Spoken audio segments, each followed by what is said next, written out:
निर्धन को देखोगे तो तुम्हारे अंदर हमेशा अच्छा भाव आएगा। उसको देख के उसके विचार बिगड़े, लेकिन उसको देखने के बाद में उसको खुदा के गुणों की याद आ गई कि देखो ये ऐसा होते हुए भी उस खुदा की बंदगी के लिए आता है। मेरे तो प्रभु ने अच्छी टांग भी दी है, अच्छा शरीर भी दिया है, और उसके बावजूद भी मैं कितना परमात्मा के बारे में अनाप शनाप सोचने लग गया, तो मैं खुदा का बंदा कहाँ हुआ। ये बात है, हमारी भी सोच इसी प्रकार से बदल जाती है। लेकिन मैंने बात कही कि जब कभी भगत बिगड़ता है, प्रभु को पता है कि इसके ऊपर माया ने, काल ने अपना असर डाल दिया है, तो उसको संभालने के लिए उसको ठोकर लगाता है।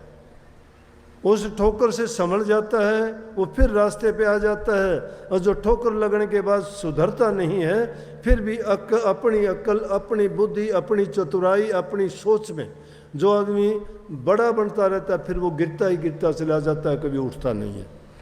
जिस प्रकार से नामदेव जी छिपी घर में थे, कपड़ों को रंगते थे, तो कपड़ों को रंगने के लिए नदी पर ले जाते, सिर पर गट्ठर बांध के ले जाते। उनको बड़ा दुख होता था, कष्ट होता था, वजन ठाक के चलते, सारा दिन काम करते, पानी में उनको धोते, दोनों हाथ थक जाते थे पीटते पीटते उनको, क्योंकि उन पर रंग चढ़ाना होता था। फिर तो रंग चढ़ाने से पहले अच्छी तरह से उनको धोते थे। उनको लेके जाते तो मन में सोचा एक दिन, लेकिन आला दर्जे के भगत थे।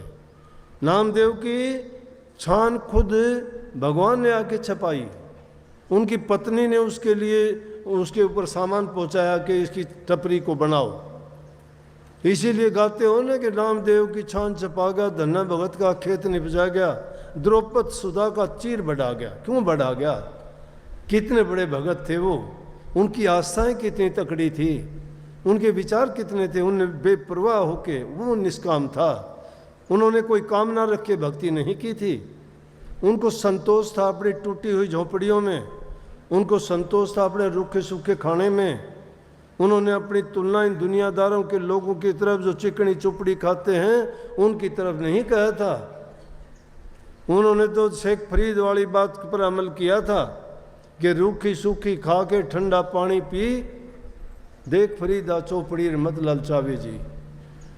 दूसरी चीज़ों को देख के अपना जी मत ललचाओ। अपने संसाधन देखो, तुम्हारे पास कितने साधन हैं, उनमें तो तुम खुश हो कि नहीं हो। ये जब संतोष रूपी धन तुम्हारे पास आ जाता है तो सब धन फीके लगने लगते हैं।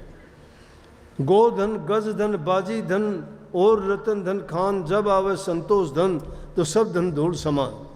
संतोष रूपी धन होना चाहिए इंसान के पास, लेकिन संतोष जब नहीं होता तो फिर तो उसको आफता लग जाती है, बीमारी लग जाती है। कभी वो धापता नहीं है, भागता फिरता है मेरे की तरह से, कभी यहाँ गया कभी वहाँ गया, ढूंढता फिरता है, मिलता क्या है? उस चीज़ को ढूंढने का प्रयास नहीं करता जिसको पाके उसकी दुनिया की सारी ज़रूरतें पूरी हो जाती हैं। उसको पाके उनको सब प्रकार की खुशी मिल जाती है। उसको पा लेने के बाद कभी दुनियादारी की किसी चीज़ की कामना ही नहीं रह जाती। और वो चीज़ ऐसी कौन सी है? वो बहुमूल्य चीज़ सिर्फ परमात्मा है। वो परमात्मा की भक्ति करके अगर हम उनको प्राप्त कर लें, उनके चरणों में हमें वास मिल जाए, तो समझो कि हमें सब कुछ मिल गया।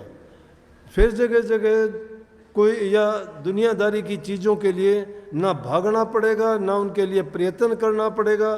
क्यों? जो दुनिया को देने वाला है। लेकिन हम तो अपना ईमान डिगा लेते हैं, हम सोचते हैं कि हम ये वो नहीं करते तो ऐसा नहीं होता, लेकिन वो सोच गलत है। करने को तो आज़ादी है, कुछ भी करोगे कर लोगे, कोई बात नहीं है, लेकिन परिणाम के लिए भी तो तैयार रहना चाहिए। करने से पहले परिणाम की जो सोच लेता है कभी बुरा नहीं करता, लेकिन जो करने लगता है उसके परिणाम के बारे में नहीं सोचता, वो कभी ठीक नहीं कर सकता।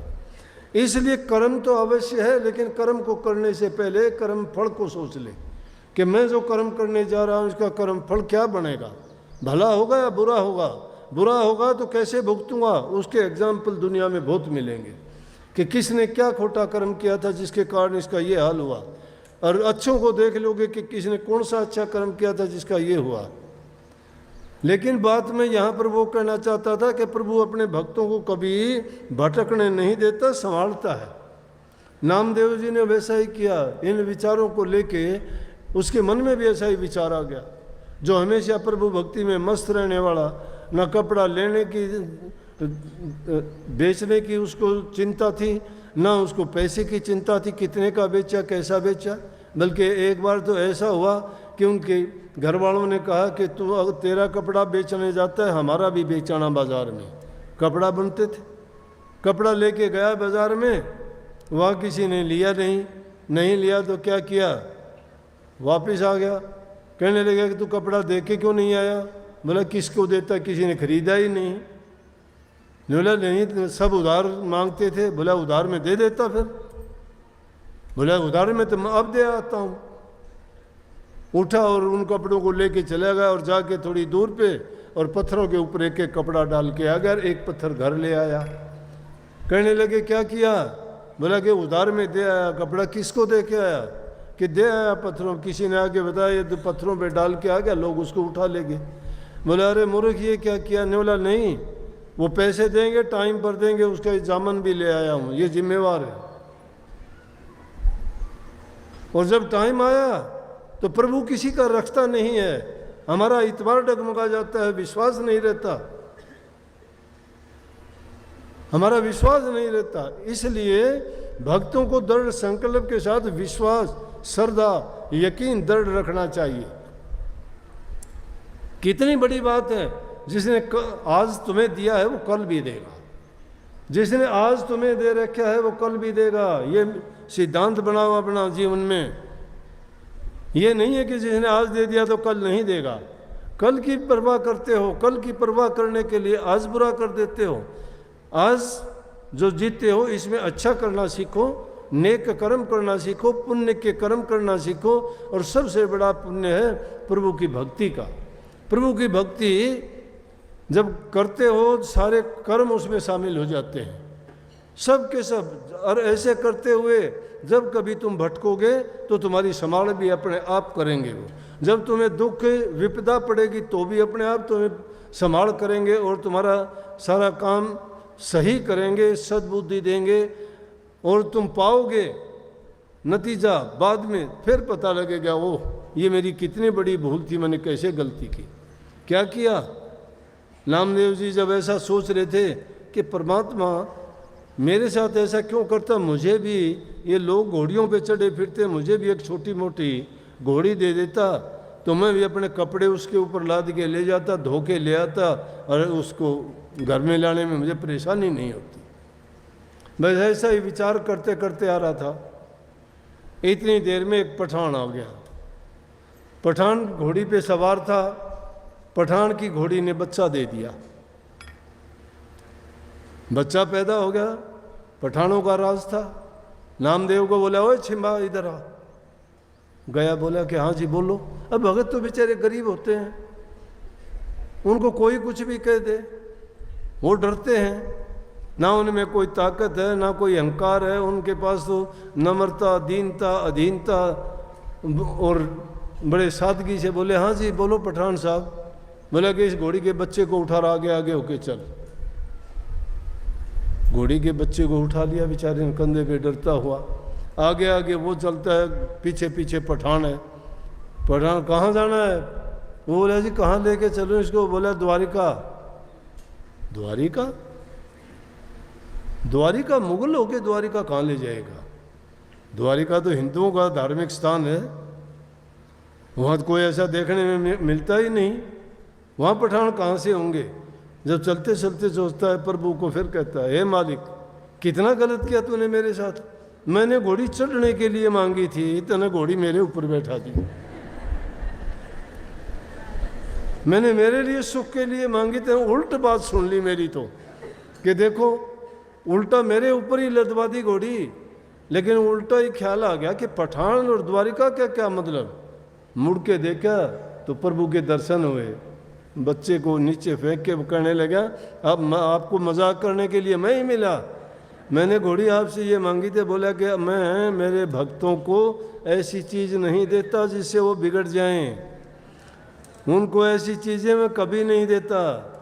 तुम्हारे लिए भक्ति है, भक्ति किया करो। उस प्रभु के नाम पर इतबार और विश्वास करके जो इंसान पक्का और सच्चा होके लगता है तो मालिक उसके अंग संग रहता है। ये ना सोचो कि तुम्हारे अंदर विपता आती है तो भी वो साथ होता देखता है कि इसके अंदर कितना मादा है, कितना बर्दाश्त करता है, ये कितना सहन कर सकता है, इसमें कुछ समझ आई है कि नहीं आई। ये अहंकार का काम करना ये तो दुनियादारी की चीज़ है। इस जीव को लूटने के लिए ये तो दोष काल ने ही लगा रखे हैं। कामी इसको बना दिया, क्रोधी इसको बना दिया, लालची इसको बना दिया, अहंकारी इसको बना दिया, तृष्णालु इसको बना दिया, इच्छाएं इसकी लगा दी, कामनाएं इसको लगा दी। उनमें बहकता फिरता है, कभी भरता ही नहीं है। और इन्हीं चीज़ों के पीछे भागता भागता अंत में हाथ कुछ नहीं आता है। खाली जेबें होती हैं, कफन में कोई जेब नहीं होती। ये दुनियादारी की लूट मचाते हैं ना, उनका कफन जाके देख लेना, ना कफन में जेब है, अगर हो भी की तो एक पाई भी उनके पास नहीं है, बल्कि कोई उसके ऊपर से भी फेंकता हो, देखता भी नहीं किसने क्या दिया है।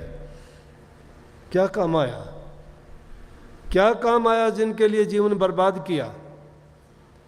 नेक काम करते, दान पुण्य के कर्म करते, गरीब दुखी की सहायता कर दे, ज़रूरतमंद की मदद करते, माँ बाप को तुम सेवा करके तन से, मन से और वचन से, तीनों तरह से अगर किसी दूसरे दुखी की, गरीब की, सहायतामंद की सहायता करते, तुम्हें उनके बदले में उनसे एक शुभ आशीर्वाद मिलता, एक शुभ भावना मिलती कि प्रभु तेरा भला करे, प्रभु तेरा भला करे। किसी से दुआ लेना बहुत बड़ी बात है। ये तुम रोज़ाना आशीर्वाद के लिए कहते हो ना, आशीर्वाद दे दो, आशीर्वाद के लायक बन जाओगे, तुम्हें आशीर्वाद देने की ज़रूरत नहीं। आशीर्वाद तो हमेशा तुम्हारे ऊपर बरसता रहता है। उस आशीर्वाद को स्वीकार नहीं करते, ये आशीर्वाद ही है। इन बातों को अगर तुम्हारे इसमें मस्तिष्क में बैठा लोगे, वो आशीर्वाद तुम्हारे मस्तिष्क में बैठा हुआ है। तो इसलिए उन वचनों को सुन के अपने हृदय में रखो ना। तुम्हारा हृदय कोष भरा हुआ है दुनियादारी की बातों से, उसके खजाने में कोई भी तुम्हारा अच्छा वचन नहीं है, अच्छा कर्म नहीं है, अच्छी समझ, अच्छा ज्ञान नहीं है। सत्संग रोजाना सुनते में क्या आपको फर्क पड़ेगा। सत्संग ऐसे ही समय गंवा दिया हमने, रोजाना आके उस सत्संग से लाभ क्या उठाया। अरे दुनियादारी के लोग अपने अहंकार में डूबते हैं, कोई कैसे कोई कैसे, क्या मिलता है उनमें, बोलिए। बर्बाद हो जाते हैं छोटी छोटी बातों के लिए, छोटी छोटी जमीन के टुकड़े के लिए, 2 पैसे के लिए। उन आदमियों को इस प्रकार से बर्ताव करते हो जैसे मिट्टी की मूर्तियों से बर्ताव करते हो। परमात्मा की बनाई हुई मूर्तियों को तोड़ने का प्रयास करते हो, सुख कहाँ से होगा। उस शक्तिवान की चीज़ों को जब बर्बाद करोगे तो क्या वो आपको बख्श देगा, क्या सुख देगा। दुनिया की नज़रों से बच जाओगे, क्या उसकी नज़रों से बच सकते हो। उसकी लाखों आंखें हरदम हमें देखती रहती हैं, किस जगह पाप करोगे, किस जगह क्या गलती करोगे, किससे छिपाओगे। इंसानों से छिपाओगे, दुनियादारी से छिपा लोगे, क्या परमात्मा से भी छिपा लोगे क्या। किसी का हृदय मत दुखाओ, सबसे बड़ा धर्म है, सबसे बड़ा धर्म यही है। कोई पंथ मजहब बड़ा नहीं है, बड़े इंसान के सद्गुण हैं। जिसमें वो सद्गुण नहीं है, जो दूसरे की भावनाओं को नहीं समझता है, अपने वचन से किसी को तकलीफ देता है, तन से किसी को परेशान करता है, मन में किसी के प्रति दुर्भावना रखता है, तो समझो कि उसके पास पल्ले कुछ भी नहीं है। छोटी सी बात में बात तो बहुत बड़ी कही कि जीवो और जीने दो। कितनी अच्छी बात है, जीवो। तुम्हारा अपना जीवन है, आप अपने हिसाब से जीवो, उसको अच्छी तरह जीवो। किसी के रास्ते में तुम बाधा ना बनो, तुम्हारे रास्ते में कोई बाधा नहीं बनेगा। किसी के साथ बुरा ना करो, तुम्हारा बुरा करने वाला पैदा नहीं होगा। अगर वो करेगा तो उसको उल्टा उसी को मिलेगा सज़ा, तुम्हें नहीं मिलेगी। आजमा के देख लेना। अगर तुम्हारा कोई बुरा करता है, तुम तो सोचते हो कि इसने ऐसा कैसे बोल दिया। एक गरीब आदमी को तो कुछ भी बोलते हो तुम, गरीब आदमी को तो कुछ भी बोल देते हो, सुन लेता है, बेचारा लाचार है। लेकिन अगर किसी को तुम्हारे से अमीर को बोलते हो, सुनता है क्या तुम्हारी? नहीं सुनता। वो खेल माया का है। गरीबी में इंसान भक्ति करता है, अमीरी में नहीं करता। अमीरी में जो भक्ति करता है तो उसका कहना ही क्या है, सोने पे सुहागा हो जाता है। और आज का युग तो ऐसा है, प्रभु ने हर इंसान को हर तरह से बड़े बड़े हर प्रकार के साधनों से ऐसा सुसज्जित किया है कि उसको किसी प्रकार का दुख, कष्ट और पीड़ा नहीं है। सब प्रकार का सुख है हर इंसान को।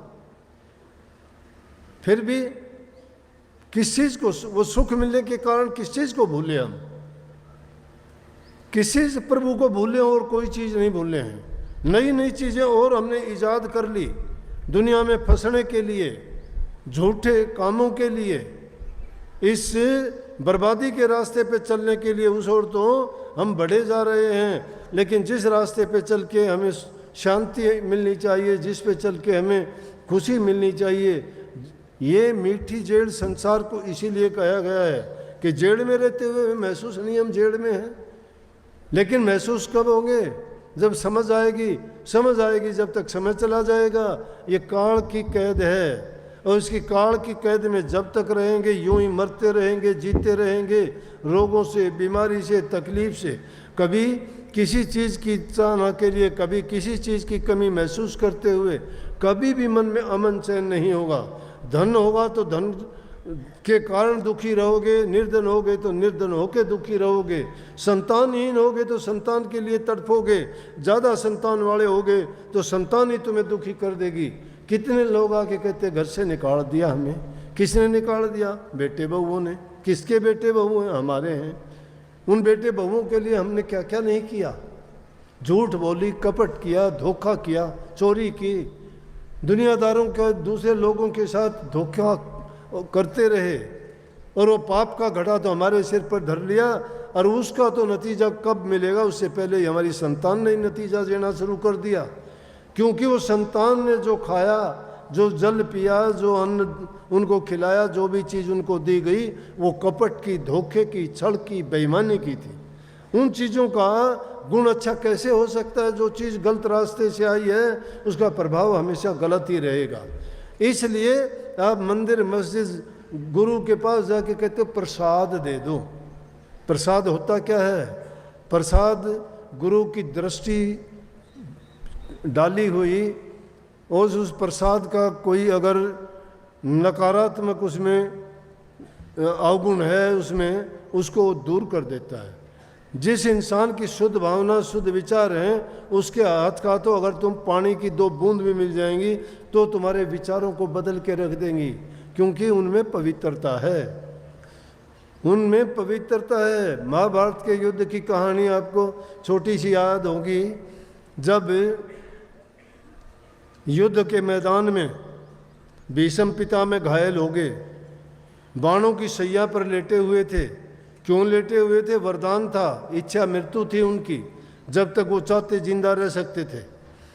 जब उन्होंने सोच लिया कि बाणों की सैया पर हूँ, शरीर में बहुत कष्ट है, उन्होंने पांडवों को बुलाया और उनको बुला के कहने लगा कि आओ युधिष्ठिर, मैं तुम्हें धर्म नीति समझाता हूँ। धर्म नीति, धर्म नीति का मतलब वो सत्संग जब भी था, वो सत्संग धर्म नीति ही है, जिसमें धर्म की बातें बताई जाएं, जिसमें गुण भरी बातें हों, जिसमें इस जीव के कल्याण और हित की बातें हों, जिससे ये जीव दुनियादारी के प्रलोभनों से बच के प्रभु की भक्ति की ओर बढ़ सके। वो धर्म नीति कहलाती है, वो धर्म कहलाता है।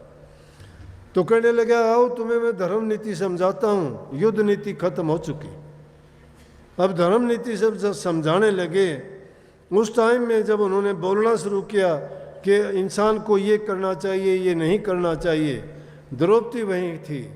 द्रौपदी कहने लगी, हे पितामह, आज बड़े धर्म की बात करते हो, आप बड़ी ज्ञान की बातें समझाते हो, आप उस दिन कैसे भूल गए थे? सभा में आप बैठे हुए थे, मेरे 5 पति बैठे हुए थे, गुरु द्रोण बैठे हुए थे, धृतराष्ट्र वहाँ बैठे हुए थे, आचार्य जी वहाँ बैठे हुए थे, सब के सब सभासद वहाँ इतने मौजूद थे।